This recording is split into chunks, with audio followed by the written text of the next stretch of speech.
Hello gamers, this video is aimed at helping complete newcomers to get their first foot in the door of open field fights in World v World by explaining positioning from the perspective of a DPS player. If you find yourself overwhelmed by everything that is happening on screen during large-scale fights, this is the video for you. The video is time-stamped, so feel free to jump to certain parts if you are already familiar with certain parts of the video. There is a steep initial learning curve that often puts new players at a great disadvantage against those who already have a few 100,000 kills. After this initial barrier, fights become much easier and intuitive. Getting on your server Discord will also greatly improve the learning experience.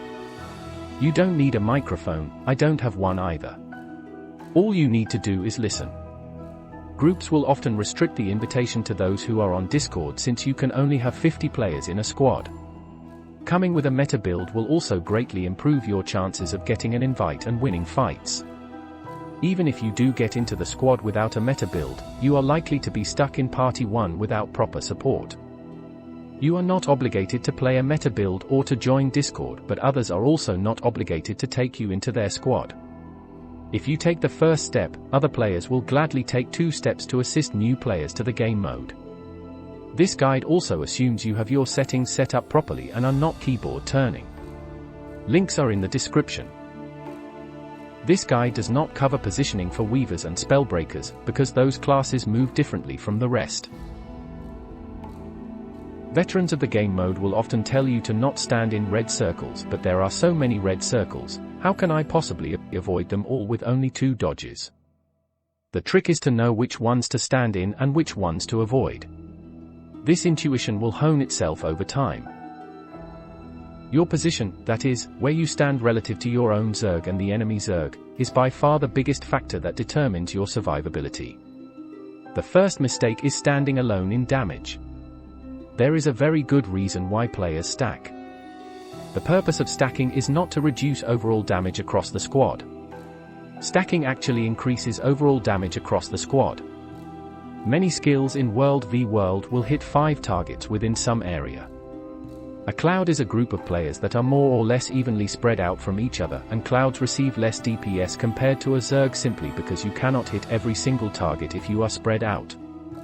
However, clouds also deal far less damage and usually don't pose a threat to a group that stacks if the numbers are equal. Now for the pros of stacking and the main reason why everyone does it.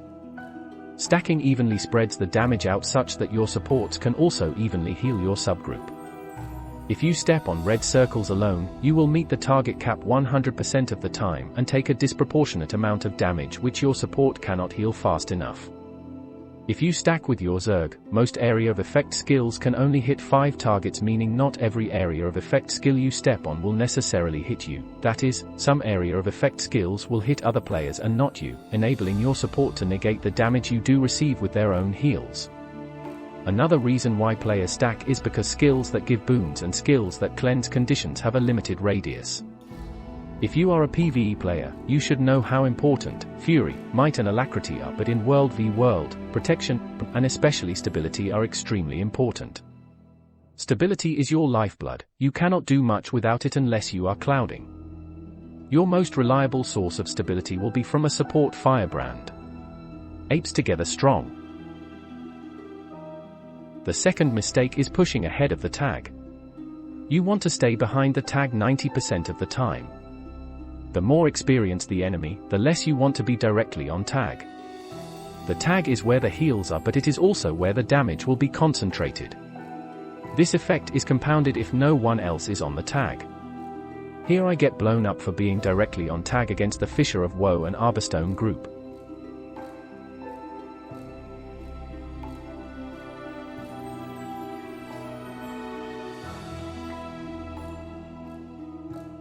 In this other fight, I assumed that the tag would push into the bubble and died for that assumption.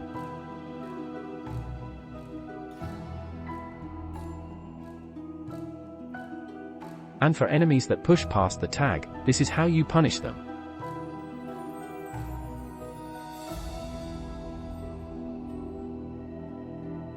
The third mistake is waiting for your driver to react to stealth bombs before moving yourself.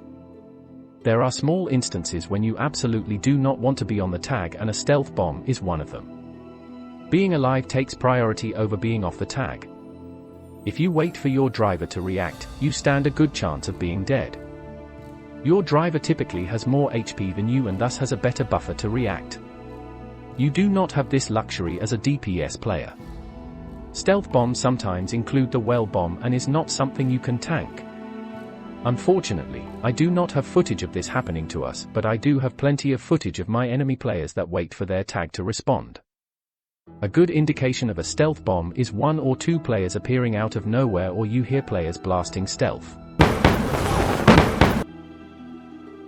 The fourth mistake is standing further away than 180 range for tags that push into melee very often. The radius of this circle is 180 range, try not to go further than this. If you are further than 180 range, you have to expend dodges just to close the gap when you could have used these dodges to evade damage. In addition, if you are further than 180 range from your firebrand, you will not receive the stun break from their elite, Mantra of Liberation. Here is a fight that illustrates my point. The enemy leaves a very long tail with every push they make, making them very easy pickings.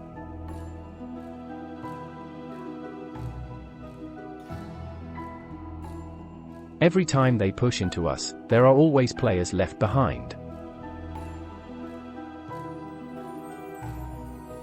Now they no longer have the numbers to beat us, so we do not bother pushing through them.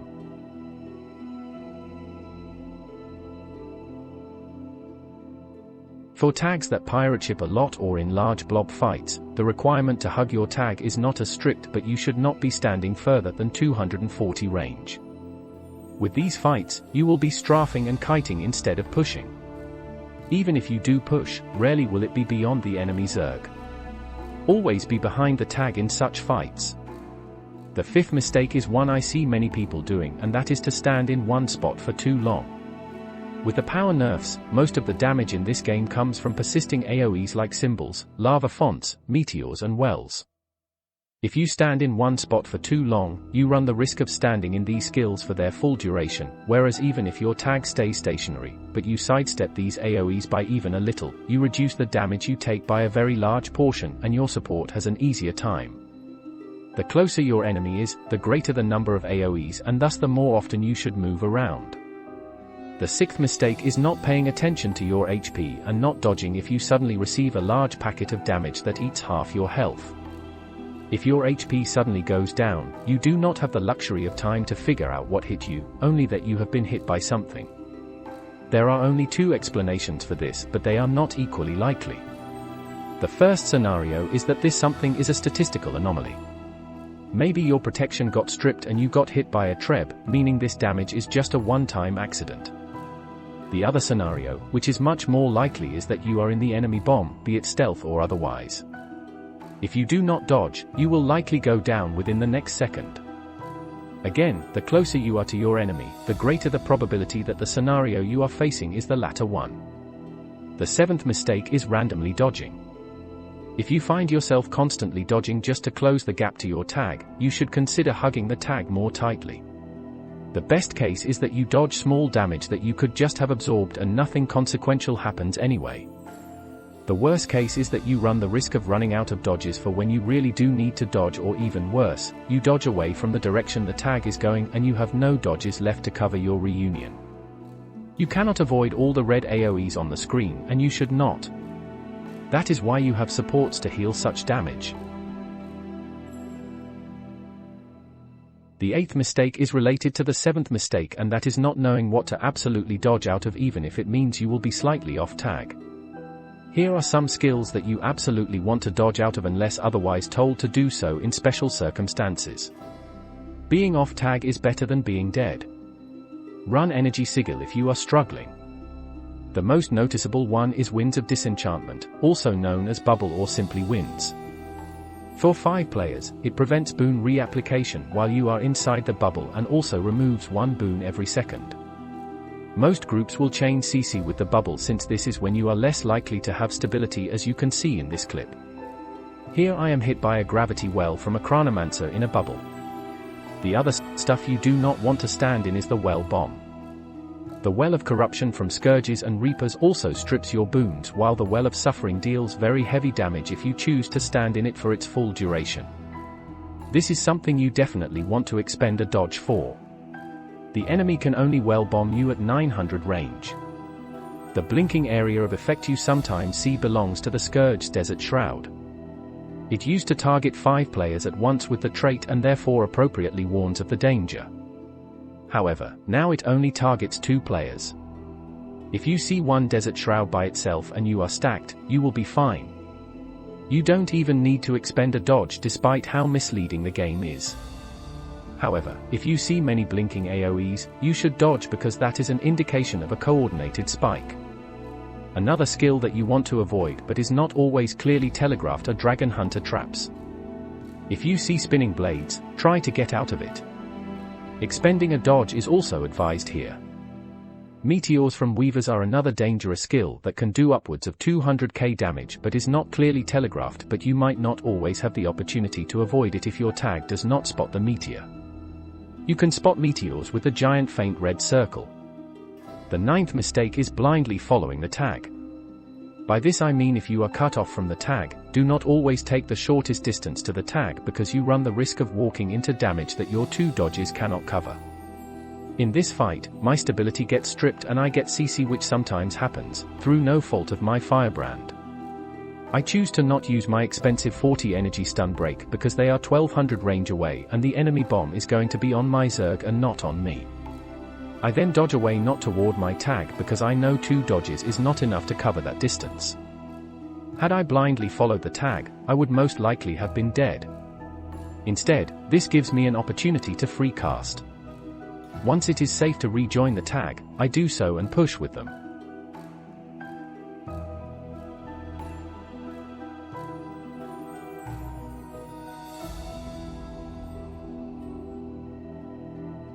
The 10th mistake is not knowing what 1200 range is and what 900 range is.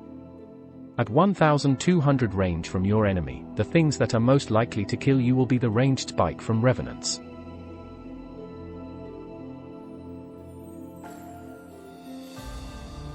At 900 range is when you want to be especially careful. This is when Scourges can well bomb you and when Chronomancers can drop their gravity wells, and is where the Dragon Hunter's symbol of punishment and Sword of Justice can reach you. The main ranged bomb is at 900 range. Here I am using the staff marks to demonstrate 1200 range and the wells to demonstrate 900 range.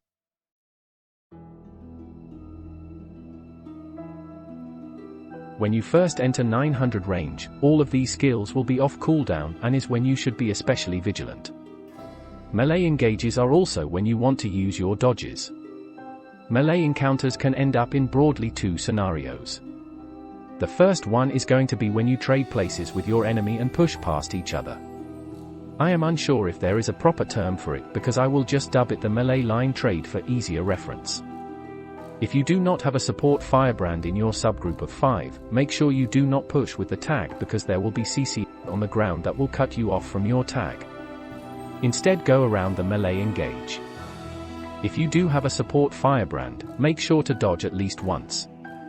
I will show 2 clips to exaggerate the outcomes of players that dodge and those that do not during the melee line trade.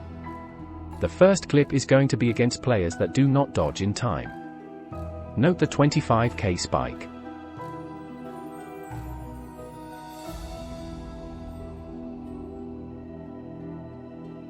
Here against players that dodge, I am barely able to do 30k damage. Not a perfect comparison, but I hope you get the point. You should dodge into not away from the enemy Zerg in this scenario. The second outcome of a melee engagement is that one side does not have the damage or numbers to resist a sustained melee pushes or a W key push. There is not much you can do if you are on the receiving end other than to do more damage to discourage a melee push or to invest in a spell breaker. Here there is no damage pressure from my enemy after trading melee, and I can freely auto-attack even when I am alone. It is not recommended to push alone if you are new, however. The 11th mistake is paying attention only to your tag but not the enemy tag's movements. You cannot know if you are within 1200, 900 or melee range if you only pay attention to your tag. Paying attention to enemy movements is equally important as paying attention to your tag. Paying attention to the enemy tag will negate any attempts to stealth in your face. If you suddenly see many players disappearing, it is either because their scrappers have used their elite or they have taken a veil which does not have a target cap. If you are in Discord, call this out. The reasonable thing to react to such a move would be to turn 180 degrees and wait out their stealth.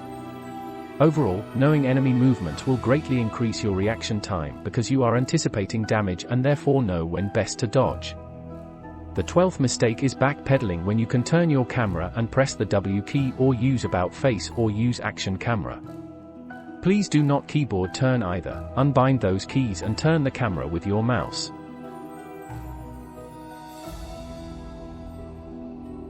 Now for miscellaneous tips that I feel are important but do not fit within the context of positioning. The first one is more philosophical than technical. At the risk of sounding preachy, do not be afraid to die. It is only a video game and dying is part of the learning process. No group has been undefeated in the entire game. And get on Discord. You do not even need the app. Just paste the invite link into your browser. Hide your mini-pets because they cannot be stealthed. If your tag is trying to do a stealth engage, do not glide or mount up because those action remove stealth. Lastly, not all the builds listed are equally in demand. In general, DPS classes are abundant and support classes are rarer. While the firebrand is the most important in a subgroup, it is not recommended for newcomers due to its high skill floor, which will therefore adversely affect the experience of the other 4 players who are reliant on your stability.